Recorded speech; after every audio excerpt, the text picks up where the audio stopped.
to Malawi now, where the country's High Court has refused former President Peter Mutharika access to his bank accounts. His accounts were frozen by the country's anti-corruption body pending trial.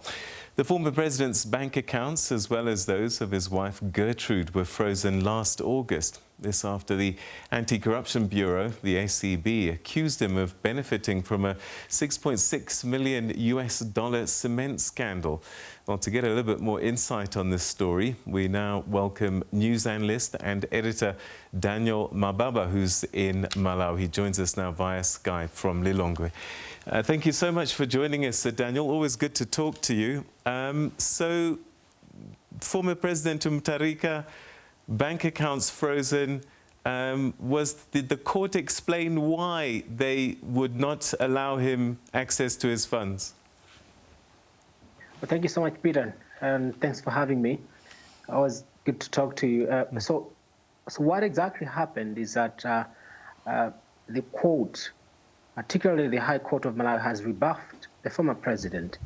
He had made a request back in November of 2020 to have his bank accounts and those of his wife Gertrude unfrozen. But the judge, the High Court Judge Mvundula, is now saying in his latest ruling that Mutharika did not need to approach the High Court to unfreeze the accounts, because by November 25th, when the initial order to freeze the account had expired, and the court is saying, the High Court judge is saying, there was no need for Mr. Mutharika to approach the court to have his accounts unfrozen. All he needed was to go and access his money. But then it also turns out in the course of the judgment that the judge was alerted to an extension to the freezing order by the Anti-Corruption Bureau in Malawi.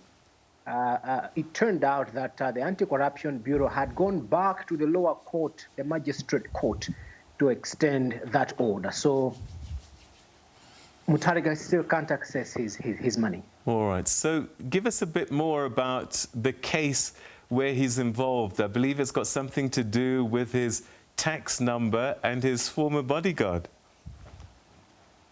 Very true. It's a story of abuse, as it turns out. It turns out someone within State House, from the records at the ACB and the fiscal police, it's people that were close to Mutharika.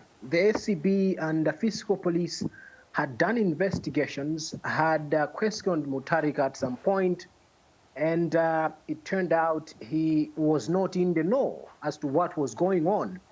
And the other names being mentioned are those of his wife, his personal or private bodyguard, and his stepson, that reportedly, from the statements in court, connived to use his tax registration number.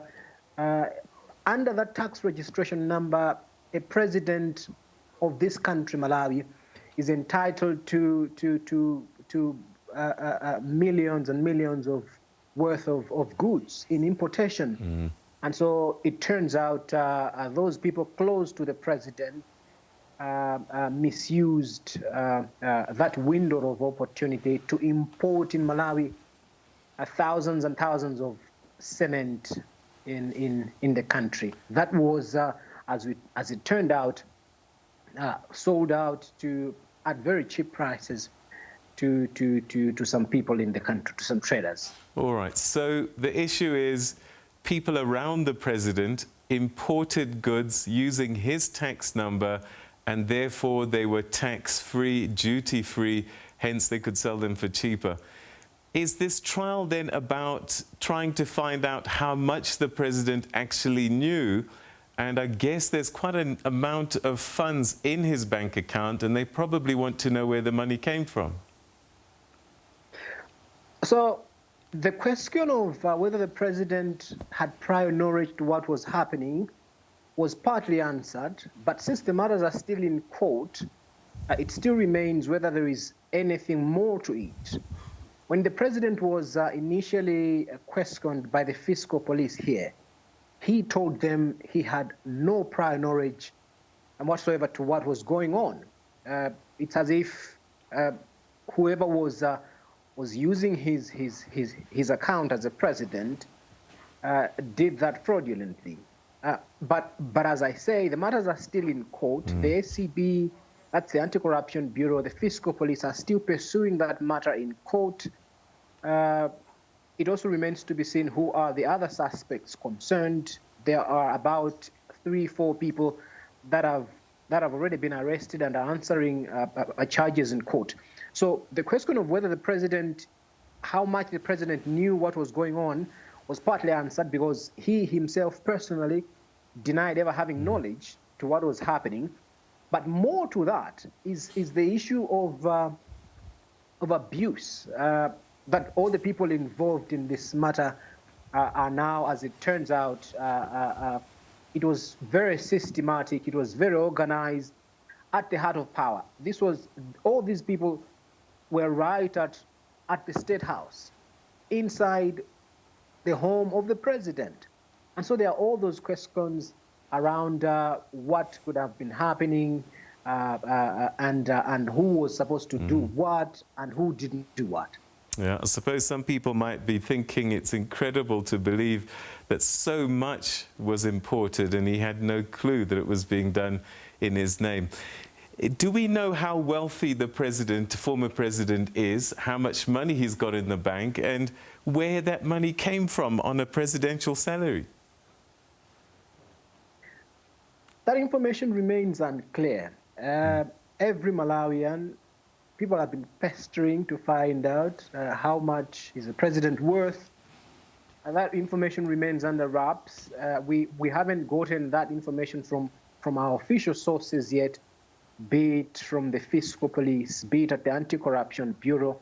But what we know is that the president did not declare how much he is worth, according to the laws of this country, at least in the last 2 years of his term. The president did not declare. By law, he is mandated to make public all he is worth, but he did not do that. What we know is that the president left office, left State House, to go to his retirement mansion on the shores of Lake Malawi in Mangochi. It's a mansion. I mean, to be fair, let's call it a mansion, to be fair. But your question pointing to the president accumulating all that wealth out of a salary, I will be lying to you if I tell you all the president's money came from his salary. A president in Malawi doesn't earn so much to put together all that he has. But also, apart from the president, Peter, so much wealth is talked about around the president's wife, Gertrude. There are all sorts of accusations that she might have accumulated even more than what the president had. That remains to be seen. Like I indicated, her accounts and the president's accounts are frozen. We hope the details coming out of court will be able to point us to how much could those accounts be holding. All right. Okay, we're going to have to leave it there, but thank you so much. Always good talking to you. Your insights greatly appreciated. Zikomo Kwambiri. Thanks, Peter. Zikomo. Thank you. All right, that's a journalist, Daniel Mababa, speaking to me from Lilongwe there about the former president unable to access his bank accounts at this time because an ongoing fraud case is being heard in court.